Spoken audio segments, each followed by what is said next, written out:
Di setiap pertemuan besar umat selalu ada kisah-kisah yang sulit dijelaskan. Cerita yang lahir dari pengalaman orang-orang biasa yang hadir dengan niat baik, lalu melihat sesuatu di luar dugaan mereka. Dan di antara kisah itu, ijtima di Lampung menjadi salah satu yang paling banyak meninggalkan tanda tanya. Bukan tentang kemegahan acara, bukan tentang jumlah jamaah yang membanjiri lapangan luas, tapi tentang kejadian-kejadian aneh yang dialami langsung oleh mereka yang hadir. 1. Nyamuk hilang entah kemana. Bayangkan ribuan tenda, ribuan orang, area terbuka, rerumputan, pohon-pohon. Tempat yang biasanya penuh nyamuk, tapi jamaah bercerita. Di sini nyamuk hampir nggak ada, kayak hilang begitu saja. Orang yang baru pertama kali datang mengira itu bercanda. Tapi semakin malam, semakin jelas. Mereka duduk, berzikir, tidur, berjalan, tanpa gangguan nyamuk. Ada yang bilang, padahal biasanya saya dikerubuti nyamuk, tapi di sini kok enggak. Banyak jamaah bahkan sampai heran, karena mereka tidak menemukan satupun nyamuk yang hinggap selama berhari-hari. Seolah-olah tempat itu sudah dikosongkan dari hewan kecil yang biasanya paling rajin mengganggu manusia. Kisah ini menyebar dari tenda ke tenda, bukan dengan nada takjub yang berlebihan, tapi dengan kebingungan yang jujur. 2. Cuaca jadi sahabat. Yang lebih aneh lagi adalah cerita tentang cuaca. Hari-hari sebelum ijtima, hujan turun di wilayah sekitar. Langit gelap, angin lembab, tanah basah, jamaah bersiap-siap menghadapi kondisi berat. Hujan, becek, tenda bocor, pakaian lembab. Tapi saat acara dimulai, langit seperti berubah sikap. Awan hitam memang datang dan pergi, tapi hujan tidak turun. Banyak jamaah mengangkat kepala, menatap awan gelap yang menggantung, namun air itu tidak pernah jatuh. Ada yang bilang seolah langit menunggu, seolah tahu bahwa di bawahnya ada ribuan orang yang sedang berkumpul. Di malam hari udara terasa sejuk tapi tidak ekstrem. Di siang hari matahari bersinar namun tidak terlalu menyengat. Cuaca seakan menyesuaikan ritme kegiatan. Tentu saja, tak ada yang tahu alasan pastinya, tapi para jamaah sepakat bahwa cuaca selama ijtima terasa berbeda, tenang, bersahabat, dan seperti dikendalikan oleh sesuatu di luar dugaan. 3. Tanah yang tidak pernah becek. Ini salah satu cerita yang paling membuat orang geleng-geleng kepala, dengan ribuan orang yang berjalan bolak-balik, keluar masuk tenda, mengambil wudhu, membawa barang, memasak, logikanya tanah pasti becek, licin, lembek. Tapi apa yang terjadi? Jamaah bercerita, tanahnya tetap padat, tetap kering, bahkan setelah diinjak terus-menerus.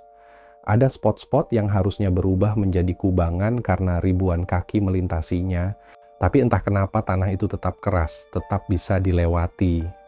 Seolah-olah bumi di bawah kaki mereka menahan diri untuk tidak berubah menjadi lumpur. Beberapa orang mencoba menggali sedikit, tanahnya lembut tapi tidak licin. Orang-orang berjalan tanpa rasa takut terpleset. Barang-barang tidak kotor kena lumpur. Hal ini membuat banyak jamaah bertanya dalam hati. Aneh ya, kok bisa begini? 4. Suasana yang terlalu tenang untuk ribuan orang. Biasanya kalau ada ribuan orang berkumpul dalam satu tempat yang sama, yang terdengar adalah kekacauan suara. Teriakan, percakapan keras, anak-anak berlari, orang berebut air, tenda berdesak-desakan, dan lain-lain. Tapi jamaah menceritakan suasana ijtima ini dengan satu kata. Tenang. Tidak berarti sunyi, tidak berarti tidak ada suara sama sekali. Tapi ada ketertiban yang sulit dijelaskan, seperti ada ritme yang sama yang menyatukan semua orang di sana. Jamaah saling menghormati tanpa harus diingatkan. Orang berjalan tanpa saling mendorong.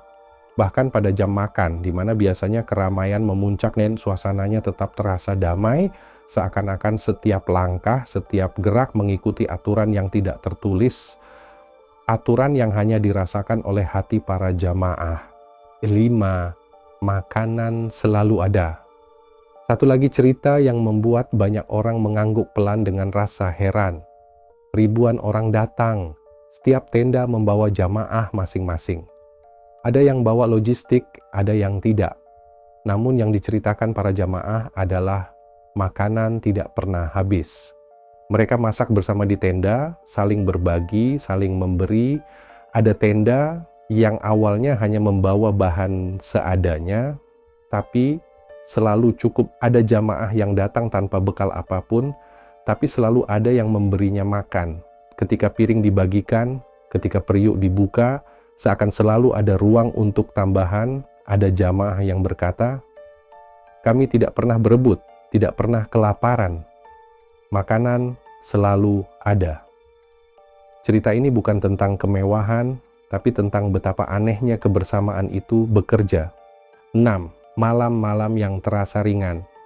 Malam hari biasanya momok bagi peserta perkemahan besar, udara dingin, gelap, serangga, hewan kecil, suara bising, sulit tidur. Tapi jamaah bercerita bahwa malam-malam di ijtima terasa berbeda. Tidak terlalu dingin, tidak terlalu sunyi, tidak terlalu gelap, udara terasa nyaman. Dan banyak jamaah merasakan ketenangan yang sulit dijelaskan.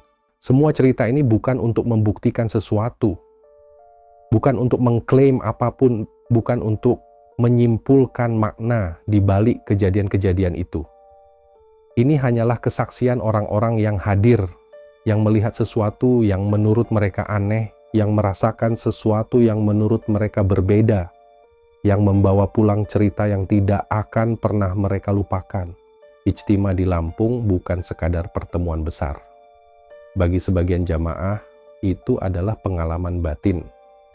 Pengalaman yang membuat mereka merenung, membuat mereka kagum, dan membuat mereka sadar bahwa ada hal-hal di dunia ini yang tidak selalu harus dijelaskan. Kadang-kadang cukup dinikmati, cukup disyukuri, cukup disimpan sebagai cerita perjalanan yang akan diceritakan kepada anak cucu.